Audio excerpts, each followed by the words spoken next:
Welcome.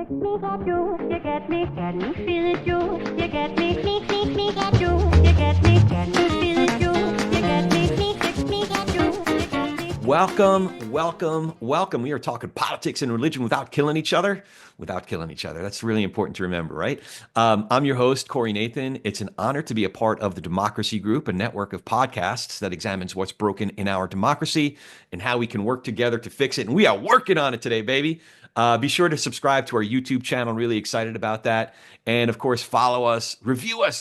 Those reviews are coming in, so I'm really, really appreciative. So I don't know if I shared this, but we cracked the top 1% globally, and the reason is that we got some new reviews. We have downloads. Really proud of this thing that we've built up, and people that are listening and engaging on all the different platforms and stuff. So we were already there in terms of people listening. How many people are listening and participating in these conversations?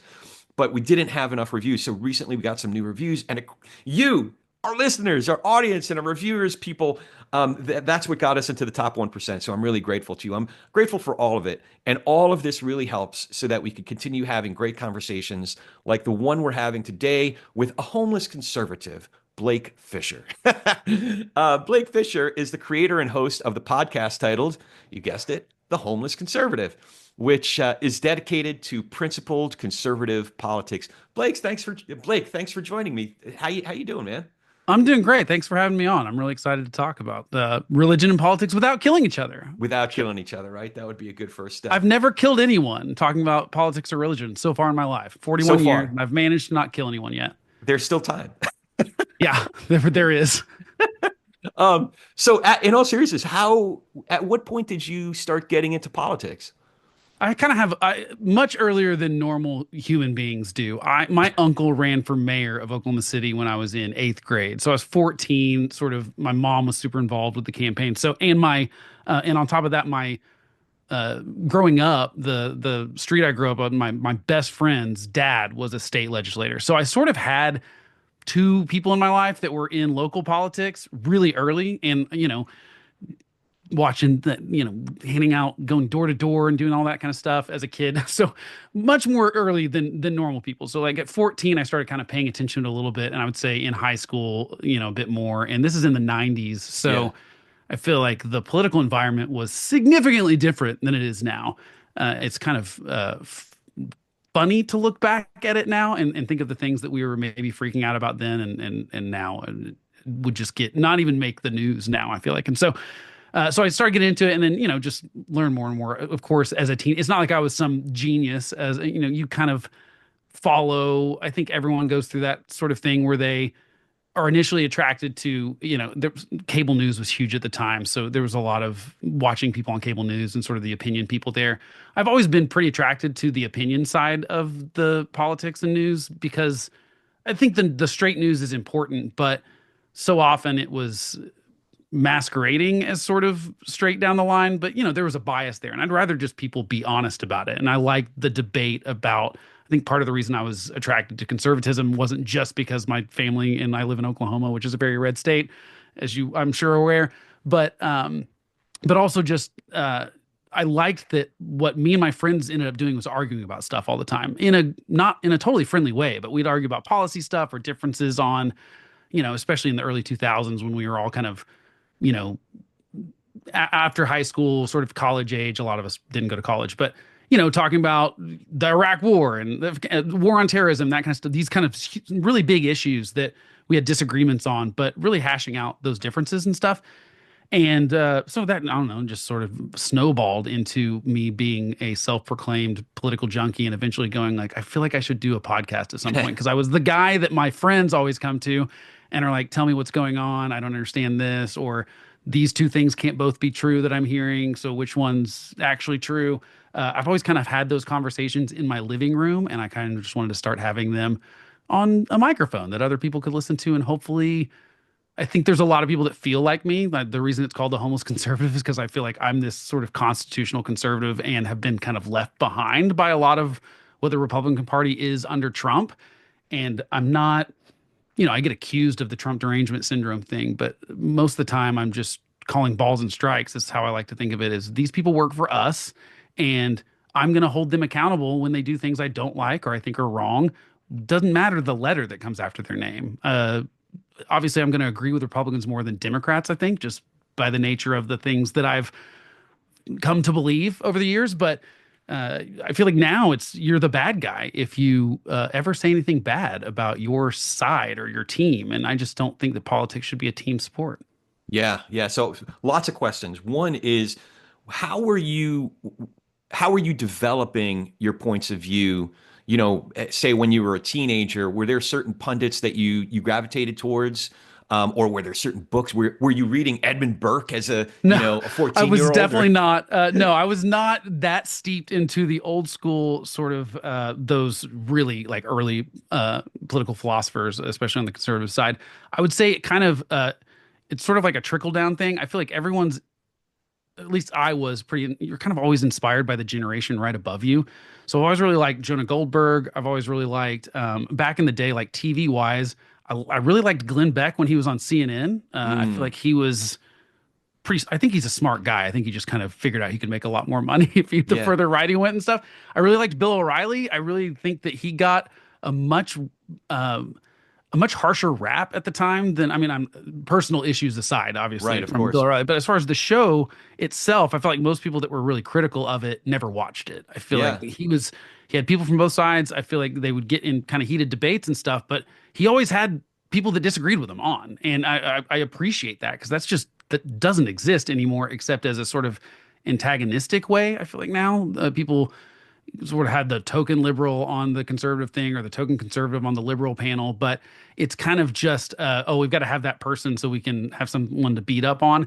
I don't feel like that was what was going on back then. I really don't subscribe to the Jon Stewart takedown of Crossfire. I don't really think that that show was ruining America to have Republicans and Democrats debating issues yeah, on camera. I feel like that's something that's sorely missing now. So I mean, it started as like those kind of television people turned into a lot of the guests that they had on, someone's pushing a book and I'm like, oh, that book sounds interesting. And then, so I really, I've not read a fiction novel in probably 20 years. I just read political nerdy stuff that my wife loves to roll her eyes at, that I'm at the beach reading Basic Economics by Thomas Sowell or something. So it turned into those people like Thomas Sowell and I mean, that's a big one for me. That's beyond, it wasn't someone that was on TV all the time when I was Charles Krauthammer, those kind of people. sure. So it's turned into a lot of those kind of people as I've gotten older.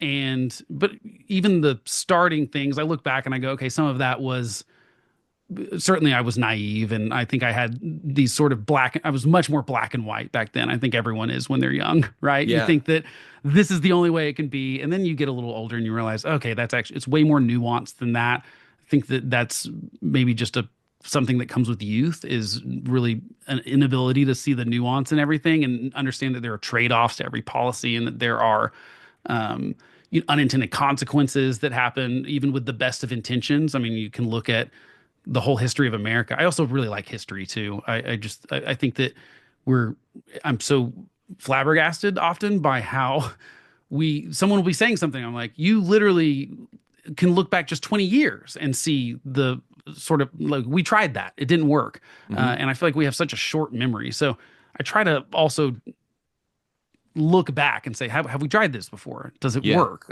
Did it work? What didn't work about it? Can we adjust something about it? I think we're not doing nearly enough of that. I think we kind of there's I think a lot of times people either want to just sweep the stuff that didn't work under the rug because it's embarrassing if you're the government people in charge of it, or when it comes to history, if it's embarrassing morally, it's easier to just not talk about yeah. slavery than to actually talk about it.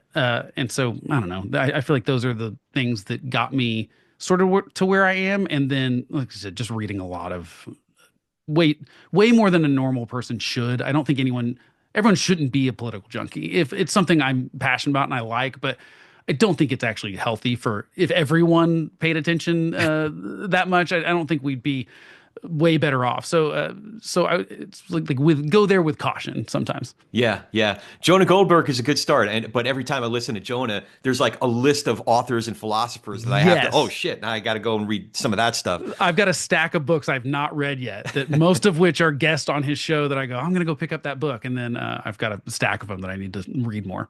Yeah. Now, when you say constitutional conservative, what do you mean by that? I mean that I think the Constitution is a brilliant document, especially for its longevity. It's the longest living constitution in the world as far as democracy goes. And so One of I the think that most they, brilliant sentences ever written in the history of the English language is the First Amendment.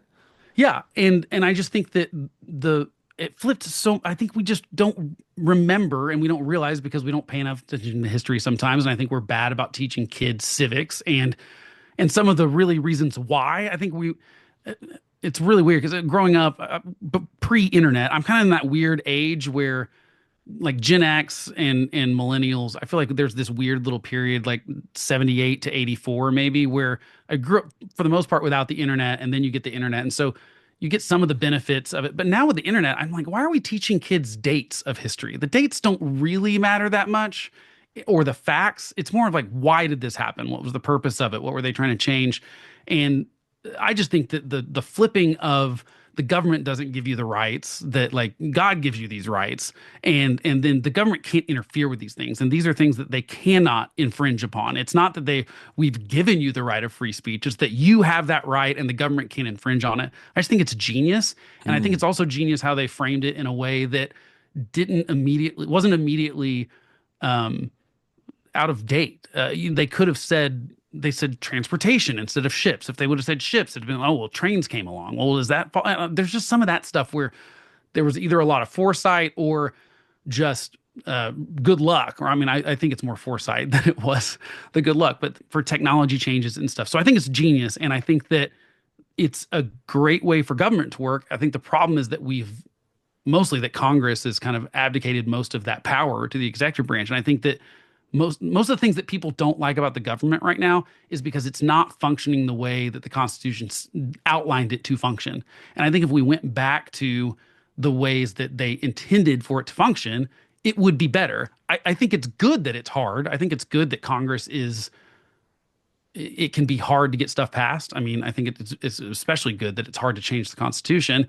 And I have conversations with people all the time. I do a radio show on Fridays with like a Democrat and a guy in the middle who's allegedly in the middle, but he's so anti-Trump that he's got the derangement syndrome. But so the Democrat fairly often will come on and be like, yeah, but if Congress doesn't do something, the president has to do something. I'm like, no, no, no. That's not how the Constitution lays it out. If Congress chooses not to do something, there's not a backdoor way for some other branch to do it.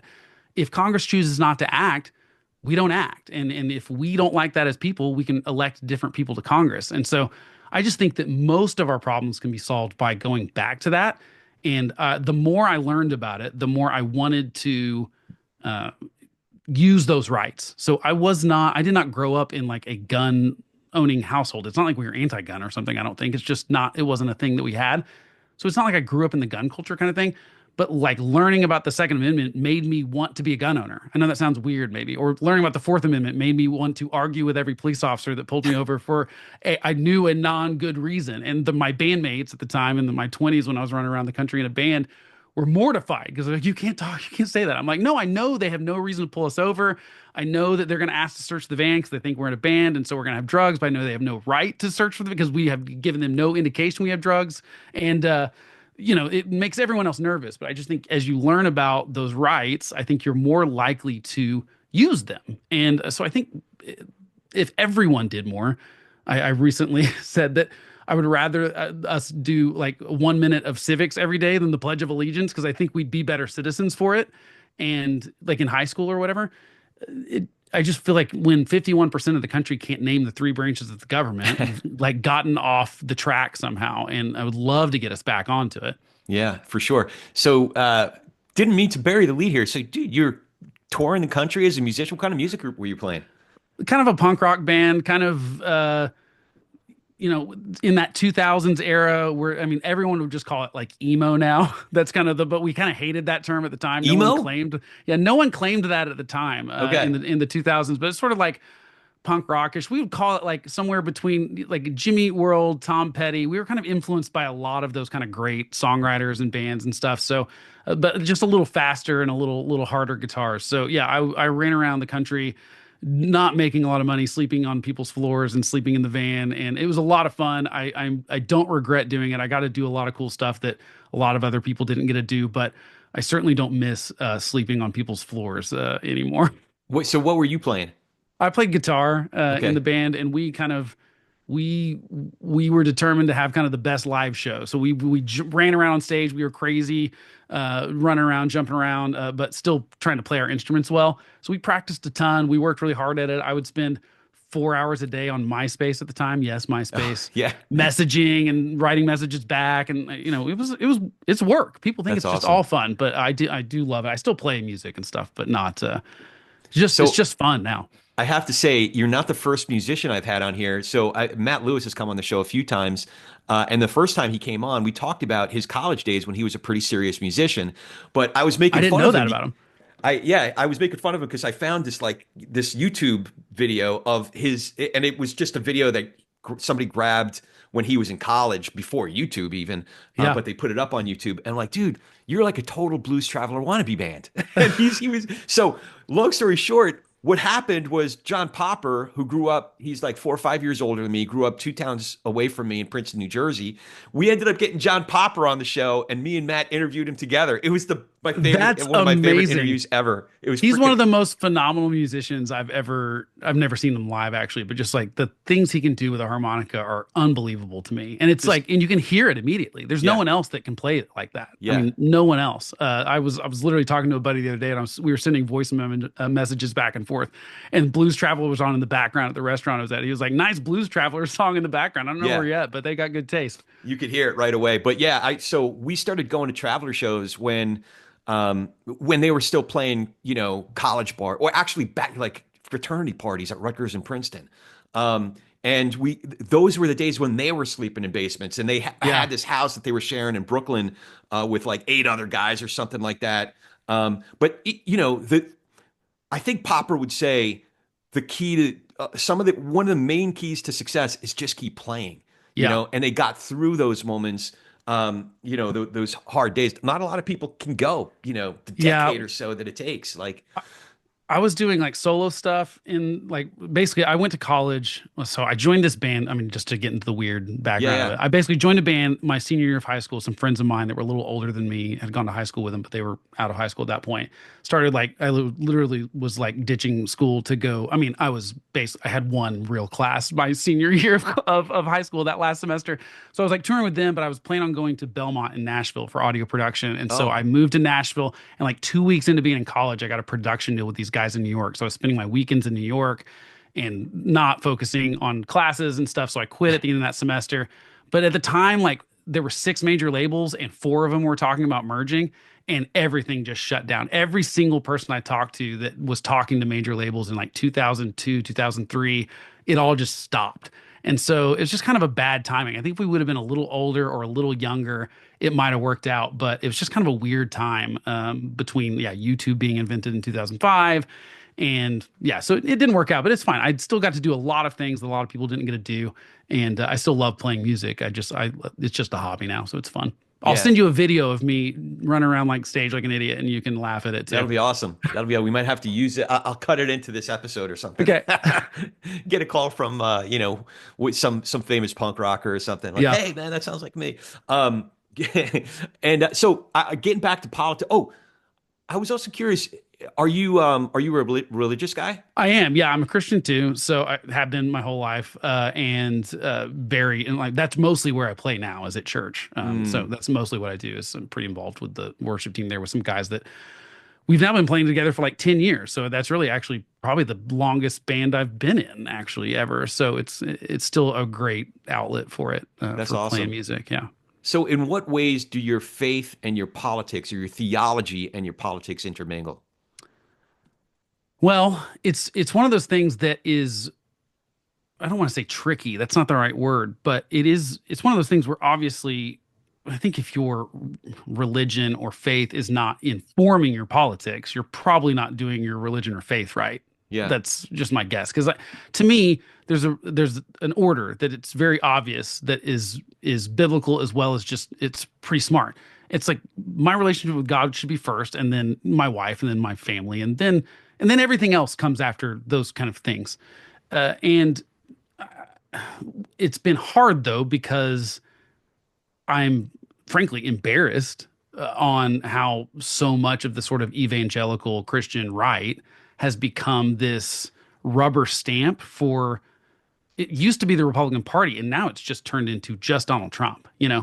and I just go, that is not, I don't think God is pleased with that. And I'm not trying to judge people or something like that. I just don't think that all the talk of like, well, he's ordained by God and God saved his life. And I'm like, maybe he did, maybe he is, maybe he didn't. I just don't think you have the authority to say that. And so that bothers me a lot. And I've really tried to separate it a lot on my, I mean, it comes up when it comes up, but I'm not trying to be, I don't want the things to be so connected because I just don't think they are. Like I said, my politics are going to be informed of it, but they're secondary to my faith. And I also just don't think that it's like I think government should be good. I think that we can do good things. I think that some of that is letting people have the freedom to do the things that I disagree with. I just think there's such a fine line between trying to impose my beliefs on everyone else because I Hmm. don't think that's what the country was. Again, going back to the Constitution, I think their goal was so clearly to not do that because they had very recent memory of the church and state being very much intertwined with each other and really the church using it as in an abusive manner. And I don't want that to happen again. And I can kind of see some of the seeds of that happening when you've got entire churches that kind of just go all in on the politics stuff from the stage. I think that's the grossest form of it. And my biggest concern as a Christian is not that Donald Trump will be the end of democracy or something like that. My concern is that like the Christian right's embrace of Donald Trump will hurt Christianity going forward. Like that's a bigger concern for me because I think that, I mean, frankly, I think a lot of the stuff with Donald Trump is a little overblown. A lot of times there's a lot of freaking out and hair on fire stuff sometimes about things that are frankly not worth freaking about because I just don't think he's actually think he's a little lazier than people realize, and he doesn't really want to put the hard work into being a dictator necessarily, or ending democracy or running for a third term or whatever. And obviously, I've been proven wrong before. I'm a Trump critic for sure, but I also just go, let's hold on for a second. But that's been my biggest problem is Donald Trump is clearly not a Christian. I think he claims to be. But I think it's very obvious that there's zero fruit there. I mean, you can't name any of the fruits of the spirit that he symbolizes or shows. And I'm not saying that means he can't be president. I don't think that whatever. If you want to make the unfortunately we keep having these elections where we've got these two terrible choices in front of us and people are forced to go, well, it's Donald Trump or Hillary Clinton. And I think there are absolutely, I didn't vote for Donald Trump, but I would never begrudge someone who did vote for him in 2016 against Hillary Clinton, just like I wouldn't begrudge anyone that voted for her, even if it's a hold your nose kind of situation. Same thing in 2020. I don't begrudge people that voted for him in 2020 when the options are this, and same thing with against Kamala Harris. I think that we keep getting these terrible options that and you're literally going, sometimes we say lesser of two evils. I don't love that because it's implying that like, oh, I don't necessarily think they're evil. I just think that objectively, both people, I would say in this last election, I did not think would be good at the job. I think that they would be bad presidents in the sense that I don't think they'd hire the right people. I don't think they make good decisions. I don't think either one of them have really solid ideals that they're trying to follow or even sort of convictions. I think they just kind of go with the wind of whatever's working. So I don't begrudge people for picking that. I do kind of go, if you're a Christian and you embrace Donald Trump in the Republican primary last year, I do have some bones to pick with you because I go, there were other options that were, um, you know, I just feel like Christianity has become this performative thing that politicians feel like they have to say they're a Christian and they just throw out some buzzwords and stuff and say 2 Corinthians or whatever. But if Donald Trump can't say that he's ever had to ask God for forgiveness for anything, I just go, frankly, you cannot be a Christian and say that. And that doesn't mean you can't be a politician or I couldn't vote for that person. But let's call it what it is and not pretend that he's something he's not. That's what bothers me, I guess, about it. And I fortunately go to a church where that has not been a thing. I mean, I think we've all been pretty quick to call out the excesses in all of politics and just to say that like this is secondary to what we're trying to do. And we think that Jesus can do stuff regardless of the situation. And also, you got to look at it. Like where the church is thriving is in places like China, where it's Yeah. not allowed. Yeah. It's not in. I think the Western church has a lot of problems that are unfortunate. That I think we've just got our focus in the wrong place, and I think most people are replacing. There's a lot of people that have just replaced religion with politics, which I think is super dangerous because then you treat politics like a religion, and I think Right. that's a lot of the problem that's going on. But also, even if it's just like a light substitution, because I think that people like to be outraged. I think they like the fear mongering, and they like demagoguery. Like human nature, I guess, is just attracted to some of that stuff. But it does really concern me because I worry about the future of the American church. Because I mean, I think Donald Trump could lay waste to it because I think that he changes his mind so quickly. We've already seen how he's done it with the pro-life movement. I mean, he basically said he's pro-life, but this last election, it was two pro-choice candidates. There's Yeah. just no other way. I mean, like one's slightly less pro-choice than the other, but not by much. I mean, he's trying to claim it's a state rights thing, which, me as a federalist kind of person would say maybe the same thing politically. But I think he's just using it as I don't want to touch this with a 10-foot pole. We've got plenty of quotes from him after the Supreme Court that he nominated for the most part overturns Roe, and I think he's not liked the political blowback of it. He kind of wants to take claim for it in certain circles and not in others. And I just think that it's like, dude, have some convictions. Like, just believe something and be authentic about it. I think that's what people want in politics, but everyone's pretending, and I think that's actually his biggest quality is that Donald Trump is authentically himself. I just wish he would have a little more humility about it, and maybe that would be malleable. I don't think he's going to change though at 78 years old. Have you ever found yourself at odds with friends from church over this stuff? Where you find, for example, somebody putting their politics first and backing scripture into it, or making a Bible study, taking over a Bible study and making that day's study about something that's kind of clearly taken off of I don't know, Hannity's or Tucker's daily headlines or something. Not close friends. No, I have had to mute family members on Facebook, admittedly, like cousins and not, because I just go, I don't want to be well, the best example of this is not really so much a religious thing, but I have a buddy that on Twitter, he's very unlikable, but I love the guy. Like I worked with him, but I go, you're so abrasive and kind of cruel and stuff, and I don't think that's really who you are. But for some reason, like Twitter brings that out in you and something, but I love that. I mean, he's the most liberal person I've ever known, maybe, and we would have great discussions at work all the time about stuff. I think that I've always had a mentality of I just don't think it's worth losing relationships over politics ever. And so sometimes that means I don't bring it up because I know that person's unreasonable and I can't have a reasonable discussion with them, even though I love them.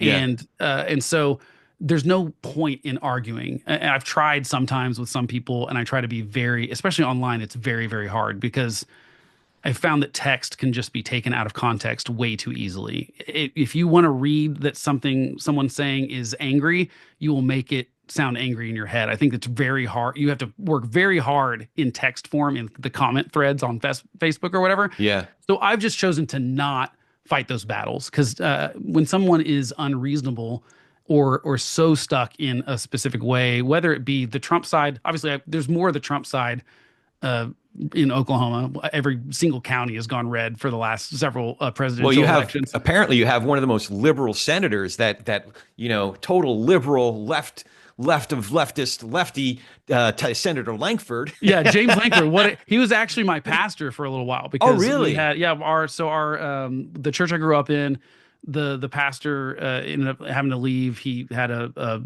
opioid addiction. Actually, it was really sad. But James Langford at the time, this was like in the early 2000s, was our interim pastor for like a year. So Wow. I actually know James fairly well. And so yeah, but it's ridiculous that kind of stuff. Like because he put together this border bill that Trump asked him essentially to do and then torpedoed it. He's the Yeah. bad guy. And I think that's the hardest thing about this political environment right now with Trump specifically has been the whiplash that everyone has to have. So I've just decided I'm going to be consistent no matter what. I'm saying I can't change my mind about something, but I'm not going to defend any politician when they say something on Thursday and change their mind on Friday. I'm not going to make that like it's just such whiplash that you have to do.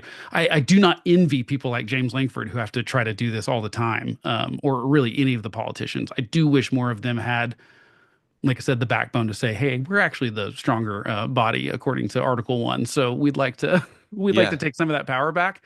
I do wish they do that, but I also think that I get on the Republican side that they are worried that they're going to get primaried by a crazy MAGA person on the right, and that then who will the adult be there? But I kind of go, if you're not checking the president, it doesn't really matter. Like if you're not going to do that job, it doesn't really matter if it's a far right person though. So we'll see. I know we're only 2 weeks into this thing, so we haven't really had a great chance to see how Congress is gonna. We haven't even seen how he does with his like nominations of RFK Jr., Tulsi Gabbard, those kind of more controversial ones. But yeah, I've just decided some people are not worth having the fight with. But I think if anyone ever comes up to me and wants to talk about it, like I'm great with it. I'm just not normally gonna pick the fight on social media. So yeah. That makes sense. Now, so I do want to talk about the campaign, how you processed this last year. I could take you back 10 years from Oh when yeah. Trump came down the golden escalator. But I'm curious how you processed at least this last year. Because by this time last year, it was pretty clear that Trump was going to get the nomination. Yeah. Um, a little bit of we were still in February of last year. There was still a slim chance that Nikki might have pulled it out Right. miraculously, but it was pretty much a done deal by this time last year. So how are you processing all of those big benchmarks of the election, going from Biden's debate performance to the first assassination attempt, Yeah. nominating J.D. Vance or selecting J.D. Vance as his running mate, Kamala Harris emerging, all those big benchmarks. How are you processing all that? Well, 2024 was an absolute insane year for that kind of stuff. I don't think anyone could have possibly predicted any one of those things that you just mentioned, much less that all of those things would happen in a single election cycle.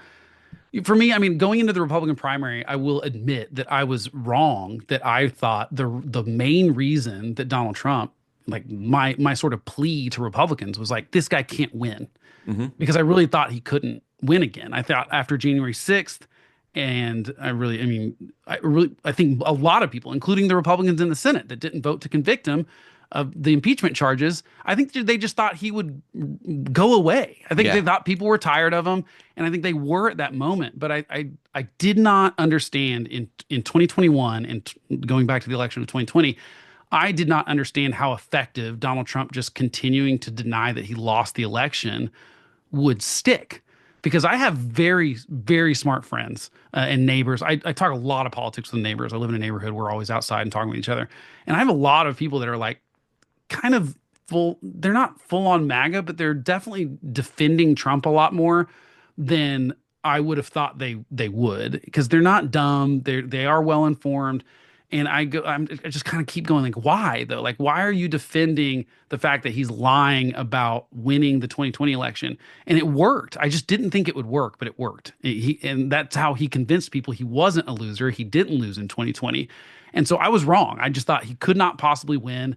And obviously, I didn't realize how bad Joe Biden, the media certainly helped the narrative that Joe Biden was doing better than he was. Does that Hmm. make sense? Like it Yeah. was, so I was wrong about that for sure. Going into the primary, obviously, I thought, look, everyone on this stage, other than Vivek Ramaswamy, really is much more qualified to be the president. A lot of them were governors, like in Chris Christie and Nikki Haley and Ron DeSantis. And it's not like I agree with all these other people. I just go, all these other people are actually qualified for the job. They would do all the things that you say you want as a Republican.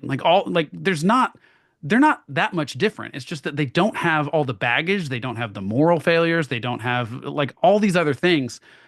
I think unfortunately, this is one thing I think I got right, was like the second the indictment started coming, it was obvious like that's going to seal it for he's going to win the Republican nomination. I hoped that wouldn't be the case, but it seemed kind of obvious that there were a lot of people in the Republican Party that clearly just were like, this is ridiculous, because the New York case I think there was absolutely no justification for making up a novel legal theory and a DA that campaigned essentially on going after Donald Trump, a political enemy.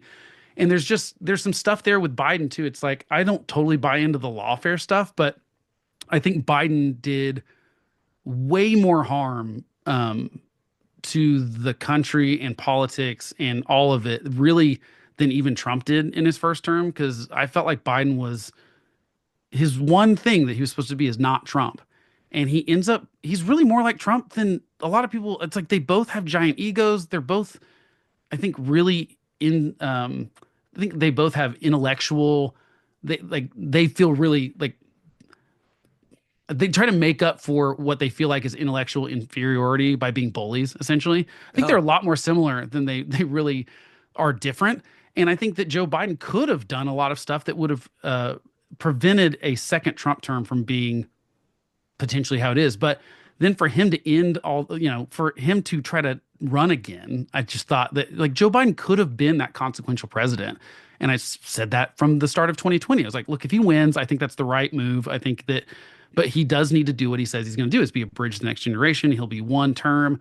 The reason I couldn't get behind Joe Biden is because I thought his pick of Kamala Harris was so bad that I couldn't vote for him. I'm like, you're not taking very seriously that you're really old and you just picked someone because she's a black woman.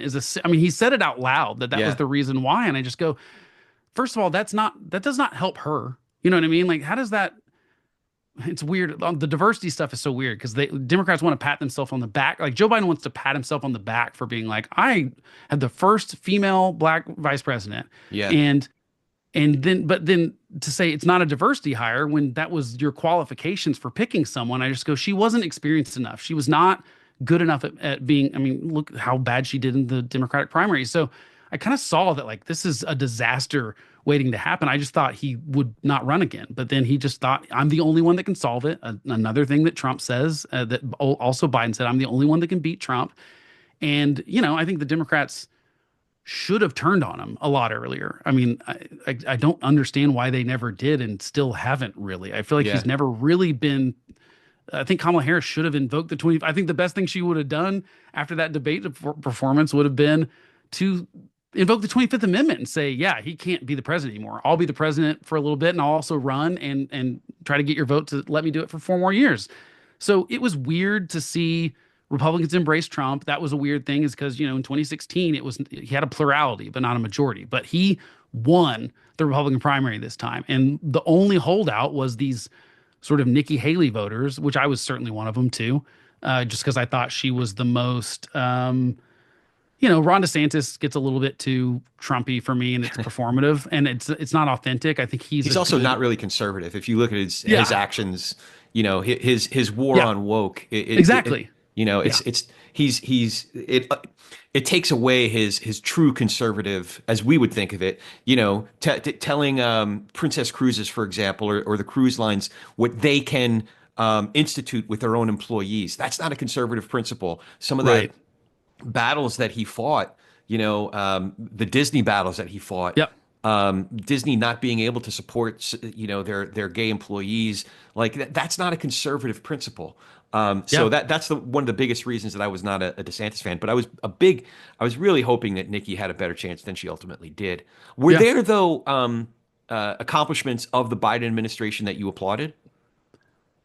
They were mostly things that got zero attention. Like I loved that in 2024, I mean, it's pretty late. I mean, it was probably the summer or something like that. Congress and Biden passed a thing to kind of deregulate some of the red tape going into getting nuclear facilities online. I've said for forever we should have more nuclear. It's like, look, we can all agree on this. If you really think climate change is an existential threat, why would you not get more nuclear facilities online? I think it's kind of interesting that the tech bros are the ones kind of making nuclear okay again because they're Mm, needing to buy up old nuclear plants for their AI servers and stuff. So it's really like that would be something I give them credit for, but it was a blip on the news. Most people don't know that ever happened because it just is boring and it didn't get talked about. When you get bipartisan support for something and there's not people sending around clips for fundraising on yelling at someone, I guess it just doesn't make the news. So I mean that would be something.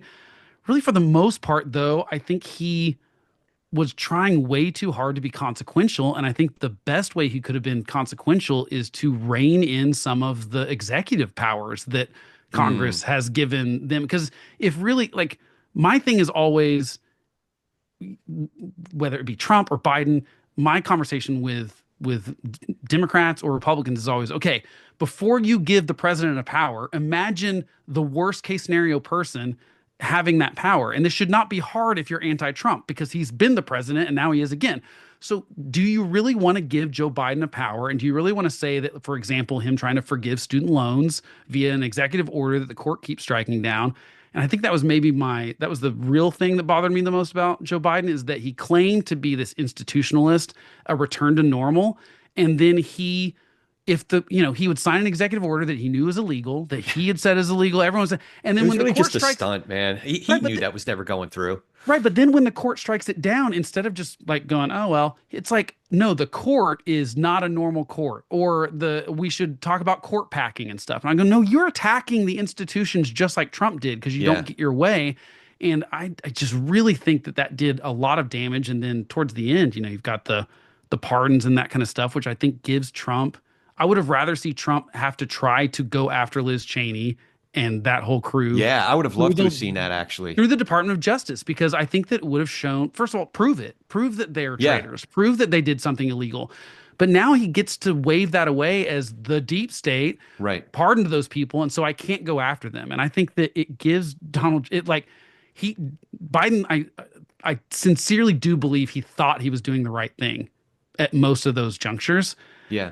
I just think he had it way wrong. And so, yeah, I'm sure there's some little policies here and there that were, but I also think that they were so insignificant compared to the things that he did poorly. And like I said, I would have much higher praise for Biden if he went in there and said, you know what we're going to do? We're going to rein in some executive power. I'm going to run for one term and I'm going to like embrace the next generation of Democrats and stuff.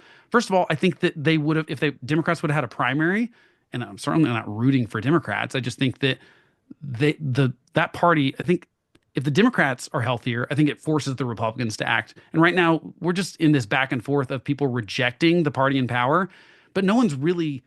I think Donald Trump thinks that he has this mandate and won this massive landslide, but 7 of those swing states he won.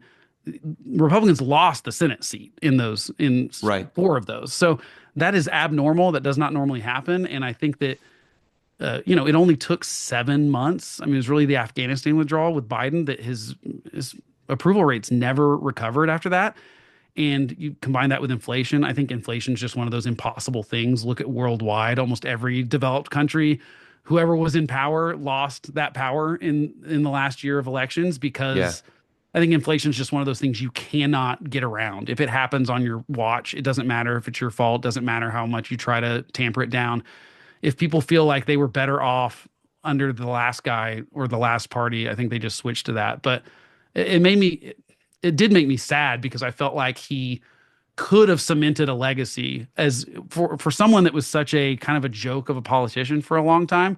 Although I will give the most credit I will give Joe Biden is I think Barack Obama should give him more credit for the legislative successes he had, because that was really Joe Biden that actually knew how the Senate and Congress worked, helping Yeah. that happen when Obama was like, oh, he's only been there for like 2 years when he was elected the president. And so I give him more credit for what he did probably as vice president than as president, just because I think he could have capped off that 50-year career with, actually doing some good. I just can't find the good that I think is going to be very permanent when he just ushered in the next era of the second administration of Trump, which I think, could be dangerous. We've certainly seen some stuff that's, I would say, not constitutional. We'll see how it works out in the courts and stuff. What concerns you the most about Trump 2.0? Well, I mean, one thing that concerns me a little bit is probably the most concerning thing for me is the lesson he learned from his first term is to only surround himself with sycophants and loyalists. And I just think that's a bad policy, period, because I'm more of the Lincoln sort of team of rivals team. I think you're better off. You're going to make better decisions if you have your staff fighting about what should happen.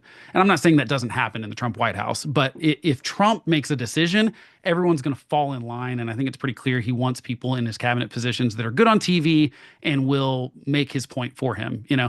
I think that's still going to be really tricky when he changes his, like this tariff thing over the weekend. It's like, it makes your head spin. And I can't imagine how Marco Rubio, who I think he's very qualified Sure. for Secretary of State, but his job's going to be very, very hard to do. I still don't see many of these people lasting that long because, like, I think there will be a big public breakup between Elon Musk and Donald Trump because I don't think those That two was my next egos question. So you can don't think that exist. that's going to last? And No. does that concern you? Because he's clearly talk about separation of powers. So Yeah. Elon Musk has literally like grabbed the reins of power and Yeah. money and the flow of money to trillions of dollars of, Yeah. US funds, and he's already taking steps to do with the US government what he did to Twitter. Yeah. So that's something that's what's happening with Doge, and Yeah. that's something that's really concerning. The fact that these 19 and 21-year-old kids have access to the most sensitive information, Right. people's personal information and Yeah. banking information and Yeah. trades, U.S. secrets, and so that stuff is really I'm just now starting to learn about it. So I'm not going to speak to it the way I Well, can and it's speak. kind of it's up in the air too, because like even his press secretary this morning, it might have been yesterday. I think it was this morning. My days are running together. She could not answer if they had security clearances or not. She didn't know. Yeah, And so I which means think they there's don't. which means they probably don't, I would Yeah. imagine. So I think that some of the stuff is speculation right now that those people have access. Like I know they were trying to access a skiff, but then they said that they didn't have access to classified information. That's all going to shake out, I'm sure, and we're going to actually learn what's going on. It does concern me for sure. I also think it will be what is that fallout. I think that Musk will do something eventually that makes Trump look bad, and that will be the fallout because that's the no-no. You can't ever make Trump look bad, essentially. And so that's essentially why anyone resigned or was fired or is talked bad about by Trump now, even though like he craps on Mitch McConnell all the time. He owes every success he had in his first term to Mitch McConnell. He Yeah, doesn't get the the Supreme Supreme. Court, I tell people all the time, Supreme Court justices are not Yeah. Trump appointed justices, they're McConnell appointed McConnell justices. and the tax look at the tax cuts. That's Paul Ryan and Mitch Paul McConnell. So Ryan. and look the Abraham Accords. I mean, look at anything that or the killing of Soleimani. Everything that like is a success in what we would say. Yeah, that was a good thing that he did. Was someone it was John Bolton. It was Bill Barr. It was someone else that helped him do that. And to throw all those people under the bus, I think is I don't see how that's going to change in this administration. Even though he thinks he's only surrounding himself with sort of loyalist, and maybe that's true to some degree. Except the difference this time is some of those loyalists, including JD Vance. I didn't think JD Vance was a good pick for VP because same thing. JD Vance is going to have to juggle between towing the Trump line and he knows he wants to run in 2028. Hmm. At some point, there's going to be a friction there. I just don't see any way that there won't be because JD Vance is going to have to make decisions during these next 4 years that go, okay, what's more important? Trump not being mad at me or me being able to be president in 2028. And that's going to be a real, I don't think it's going to work out very well for him. Same thing. It's just like, show me someone that Trump has worked with for any period of time without getting burned by it. And it doesn't happen very often. So I think my biggest concern is, yeah, that overreach. My concern is that if the courts don't step in and stop that from happening, or what if the courts step in and then they go, just try to stop us. You know what I mean? Like you can say it's not illegal, but like how are you going to stop us? You don't have an enforcement mechanism.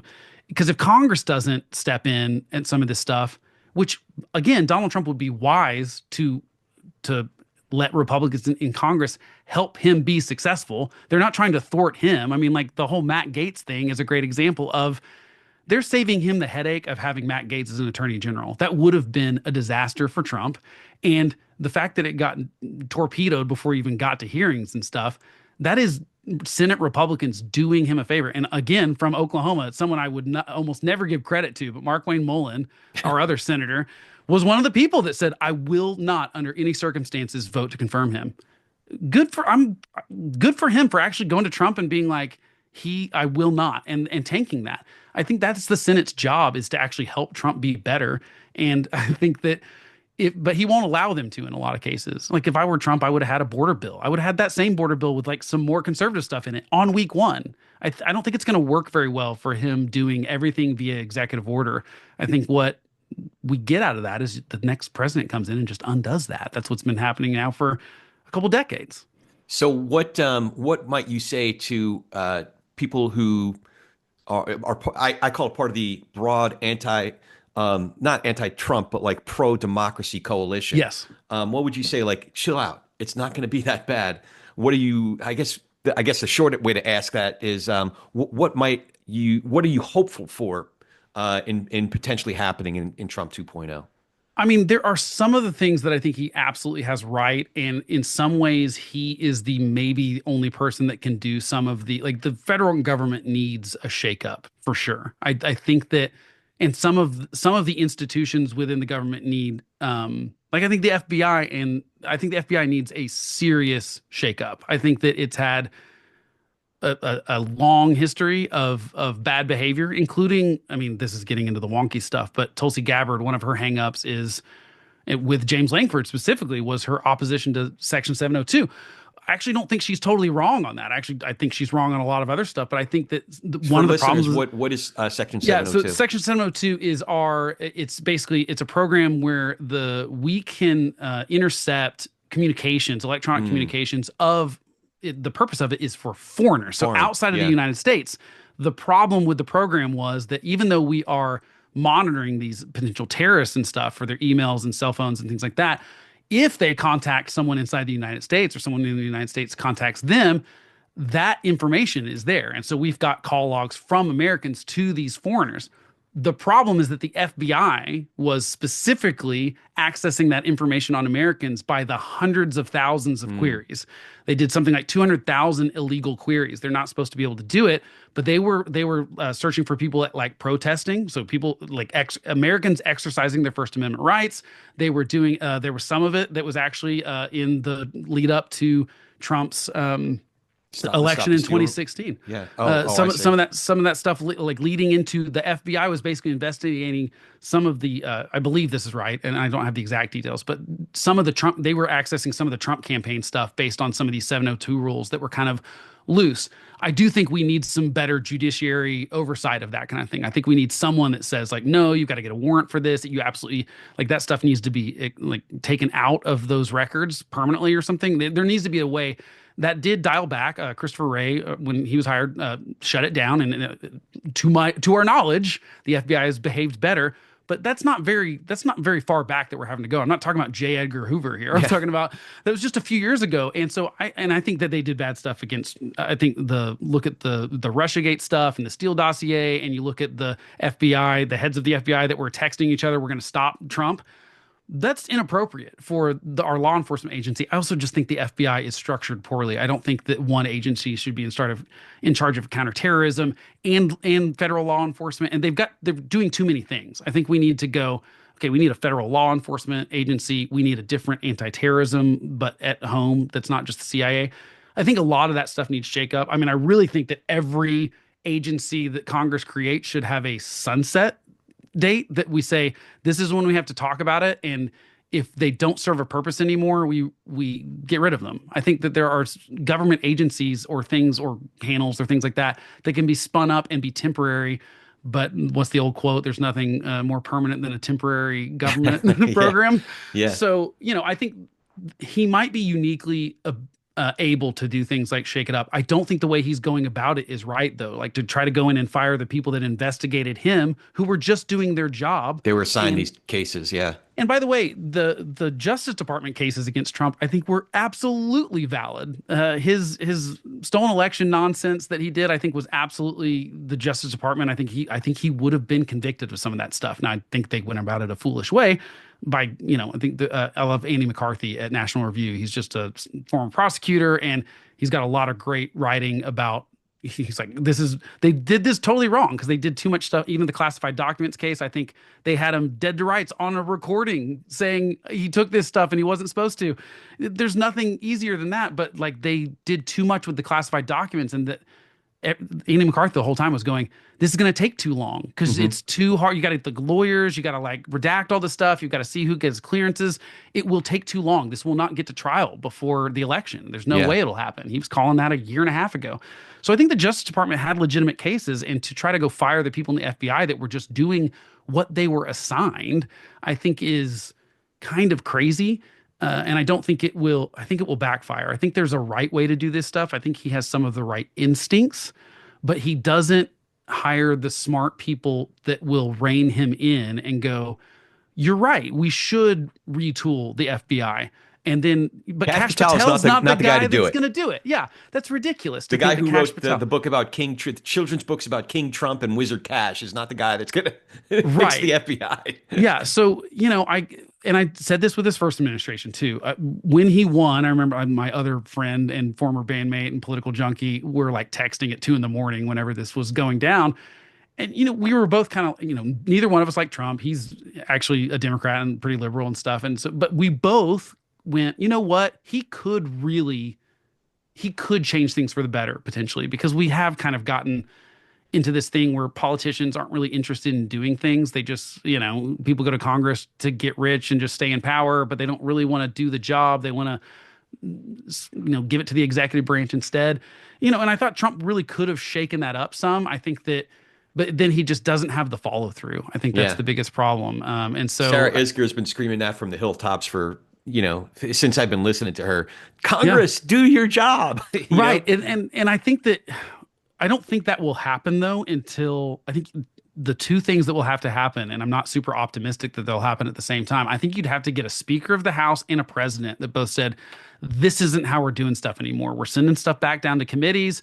Legislation's going to bubble up. It's not going to just be leadership telling their parties how to vote on stuff. And a president that says, that's not my job. The Constitution says that's your job.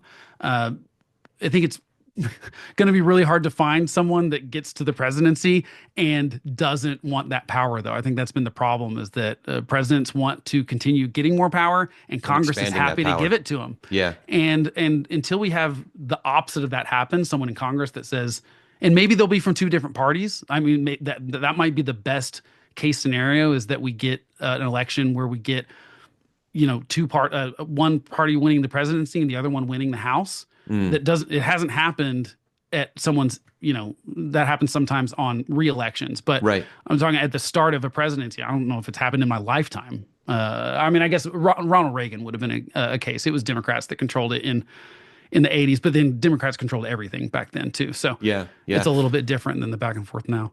So I got a couple more questions to start to wind it down. One is the TP, what we call the TP&R question, and that is, what do you think each of us can do to be able to share space with, have better conversations with, perhaps even nurture relationships with people across our differences? So that's people who have different backgrounds and beliefs than we do, who get their news from different sources than we do. How can we do better at talking politics and religion without killing each other, or is it even possible? I think it's absolutely possible, because I've done it my whole life. In a band, I promise you, I was surrounded by not a lot of conservatives. Okay.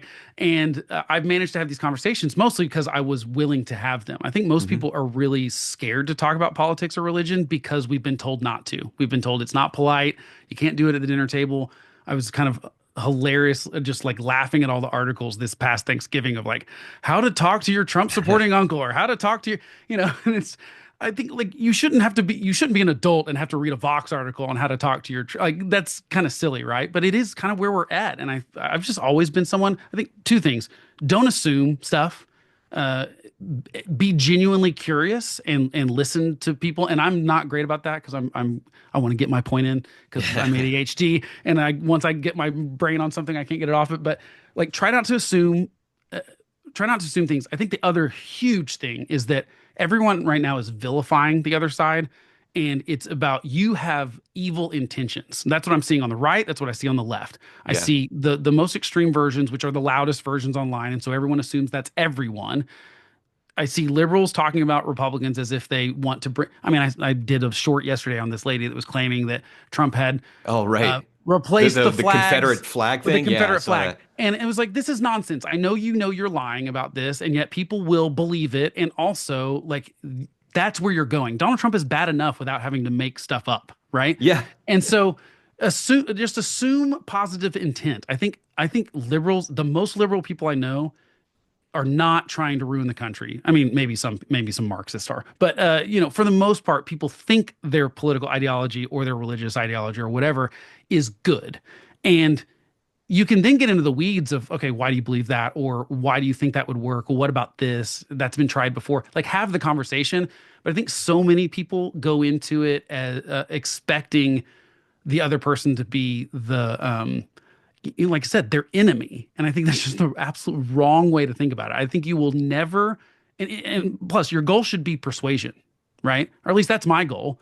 My goal of having this podcast or talking to people about politics is normally to get them to agree with me, because I think that I've got, I realize this is foolish too, but I mean, I think my ideas and some of my ideals and the way I think government should work would be better for everyone. It's not that I think that it's just going to be better for me or people that look like me. I think it helps everyone. I think that there's plenty of examples of that kind of stuff. So I want people to agree with me. I want to convert people to, whether it be that if it's a religion, I want to convert people to Christianity because I think that's the right religion. I'm not one of these people who just thinks that like everyone do their own thing and that's fine. I want you to have the freedom to do that. But I would not be a very good Christian if I didn't believe that like Jesus died and was resurrected to save us from our sins, and that's the way. It's not a way, it's the way. And so I'll have that conversation. But same thing with politics. I want people to come to my reasonable, I don't even say the middle. I'm pretty conservative. I just want people to see that like what the Republican Party has become is maybe not conservative. So honestly, the other thing I do is argue more with people on my side. I think that works better. I feel more comfortable arguing with conservatives because I want to go like, we have some of the same goals. I just think you're going about it the wrong way, if that makes sense. Yeah. It is harder sometimes with the right versus left part because it has become very, very like, I feel like there's these rules that everyone says like you can't, you have to agree with all these things if you're a Democrat, you have to agree with all these things if you're a Republican, which is why so many people are leaving the parties and becoming Yeah. independents, is because they do not fully align with either one of those things. And then we can have all sorts of fights about like, do tariffs work or not? Like that's an interesting conversation to me. It's not an interesting conversation to say, if someone comes and accuses me of like, well, all white people are racist. I'm just like, Yeah. that's a harder, like when you start there, it's Where do you really go from hard. there? Yeah. Yeah, it's really hard. Like, how do I convince you otherwise? Yeah. Same thing with if you have to argue with a flat earther. I've not found a good way to do that either yet. Yeah, yeah, exactly. And that's the example I'm using is like I posted something that I posted just as like, hey, we can all agree on this, right? And it was simply that the violence that occurred on January 6th at the US Capitol in 2021 was wrong. Pretty straightforward, right? But You would no, there think. was all kinds of equivocations. And what about BLM? And what about this? Yeah. And look over here. And, Ray. I'm like, no. We're not going to do that. It's a very simple statement. Either you can affirm it or you can do all the other nonsense, and I was just not going to have it. Like the Ray Epps stuff in particular, because that Oh, guy's yeah. life has been ruined. And I Yeah. said, I'm just not going to give my thread as a platform for this. If you want to go to the Flat Earth Society or argue at the moon is made of cheese, that's your prerogative to do, but it ain't going to happen here. So Yeah, I think there are some arguments that are just not worth having. I think you're absolutely right. There's some that are, the January 6th thing is the most interesting one to me because again, that day everyone agreed, right? No, like there was no one that was defending it that day. And maybe at the margins, people were saying some of the people that were there and walked in. I mean, like whatever, we can have that conversation. But the people that were violently attacking the Capitol, no one on January 6th was defending that. So that to me is the interesting thing, how positions change based yeah, on stuff. And I think the other key is that you have to be willing, or at least I think you have to be willing to like admit when like someone you like did the wrong thing. And yeah, we don't do that very much anymore. So when, you know, I'm happy to defend. I've got lots of friends that have left the church because they've been hurt by the church. And that yeah, sucks. Like that really is the worst possible.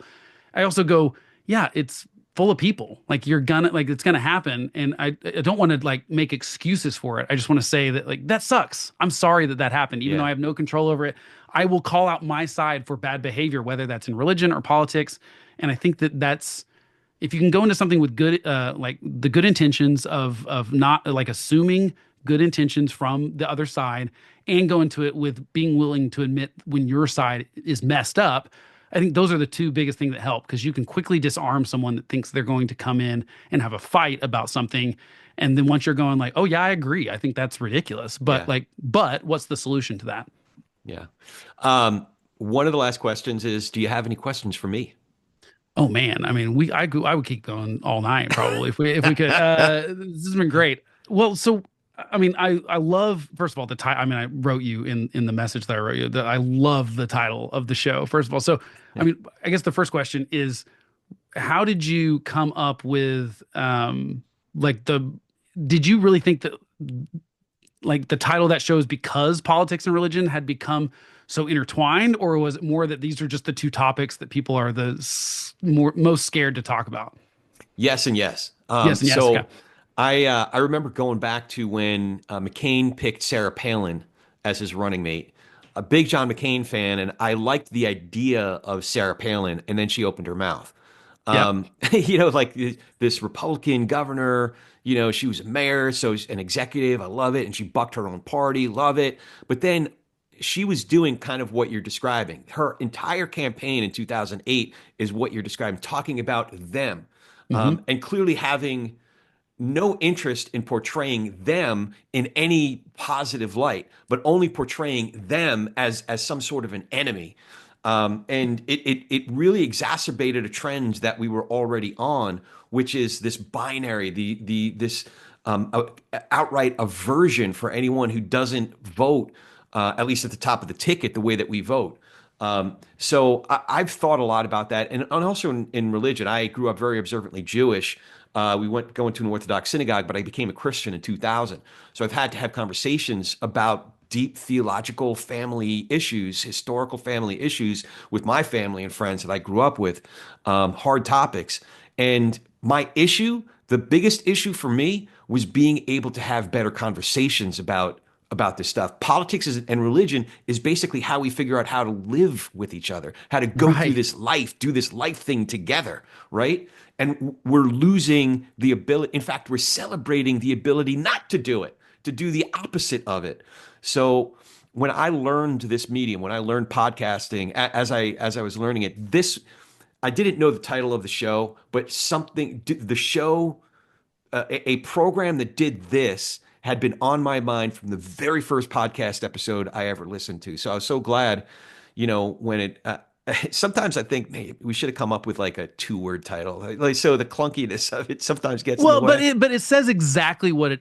Yeah, I mean, it's so clear. So to me, it's fine for it to be a little longer if it's that clear. I mean, that's just yeah. my opinion on titles. I feel like I've had people be confused and think I'm actually homeless. So maybe my short pithy title is not much more helpful. So No, but anybody who's listening to, Jonah and the Bulwark and just any we know what that means. We yeah, we yeah, I know would it's think. like a constitutional conservative who can't sign on to some of the nonsense, a lot of the nonsense that's going on these days, and the party that's supposed to be the conservative one. So we get it. Jonah does have the best title. The Remnant is short, and I know exactly what he means by it. And I, Exactly. I, I think everyone's jealous of that podcast title. He Yeah. absolutely nailed it with that. Okay, it's funny you brought up Sarah Palin because one more question about that. Sure.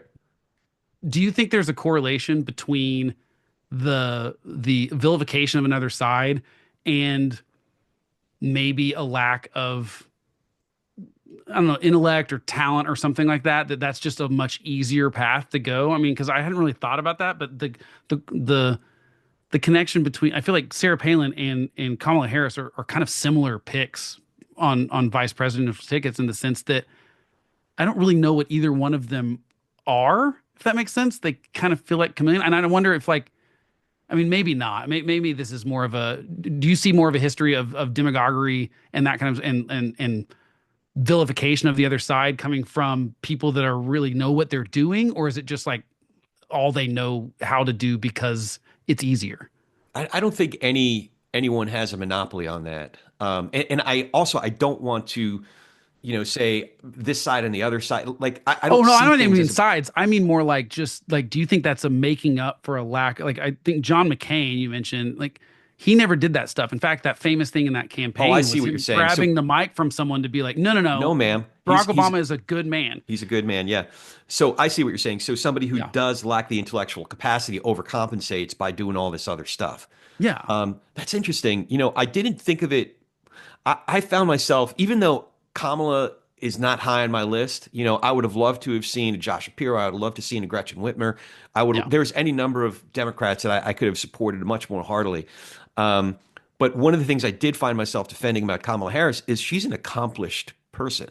Oh You know, yeah, And I really despised some of these arguments that she's dumb and she got there through all the Oh yeah, references the to sleeping to the top kind of stuff is ridiculous with it was her. Yeah. disgusting to me. Yeah. This is that you don't get to be the AG of a state and a senator and a vice president by being dumb. Yeah. So I that's think one. I always attribute it way more to if you're a California liberal, it's kind of that bubble problem. You've never had to talk to a Republican. You don't know how to talk to a Republican voter. You've never needed one. Right. And so I think that was where her political talent ended.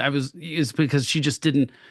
Josh Shapiro is the governor in Pennsylvania. You It's a have to know purple how to state. talk. Yeah. It's a purple state. Gretchen Whitmer to some degree. I mean, it's a bluer state, but these people that have actually come into contact with Republicans before in their life. And to me, that was her biggest deficit, is that it was very clear that, which is why I don't think Gavin Newsom has a chance either. I mean, people are very scared of him and like, no, I Yeah. don't think he knows how to do it either, because that's the world he's lived in. So I don't know, maybe that translates to Sarah Palin too, because it's certainly the opposite in Alaska. She probably didn't run across many Democrats, but yeah, I think that sort of vilification thing is probably my biggest annoyance with the politics Yeah. and how people are, it's like, oh, it's all about them, and Donald Trump's kind of embraced that. It's sort of, he really does not. He talked a little bit about unity in that first term. I don't hear that Whatever. unity talk this time. Yeah, unity. So before, I feel like this is the first of many conversations. At least I hope Yeah, it I'd is, love because to come on so more. much Yeah. more to talk about. But before we go, how can folks follow you, find more information about Homeless Conservative and all the great work that you're doing? You can go to thehomelessconservative.com, and it has links to YouTube, Apple, Spotify, all those things, Instagram. I try to do like a short form kind of thing on YouTube and Instagram most days, and then I do a podcast once a week, and I'm kicking around doing like a live thing, like more of a roundtable kind of thing. Oh, I've cool. not quite gotten off the ground, but thehomelessconservative.com, or if you want to email me, Blake at thehomelessconservative.com. I welcome your arguments. So thehomelessconservative.com. I'll Yep. be sure to put that in the show notes. Covered a lot, but is there anything we haven't talked about that you'd like to add before we sign off? No, not really, but I would love to come back on sometime. I've really enjoyed the conversation. Yeah, this has been great, Blake. I really appreciate getting to know you. Definitely, hope we'll get you in some of these roundtables, because there's some guys some folks that are in this space that I think we'd have fun maybe getting two or three of us together. Oh, And I'd love to. I love talking about ideas. I love talking about policy. I love it. It's great. yeah, I think that I can do it with people I strongly disagree with, and I've managed to stay friends with all of them. So, yeah, absolutely, absolutely. Well, thanks so much for doing this, man. And I'm happy to come on Homeless Conservative and I would shake it love to up have you over on there. sometime for sure. Yeah, let's do it. Thanks again, and as always, if you dig what we're doing here, remember to follow the show. Write that review, like I was saying before. Now you can watch these conversations on YouTube and support us on Patreon. It's youtube.com/@politicsandreligion. And Patreon is patreon.com/politicsandreligion. Your support really does make a difference. So thank you for all of it. Now go talk some politics and religion with gentleness and respect. And have a great week.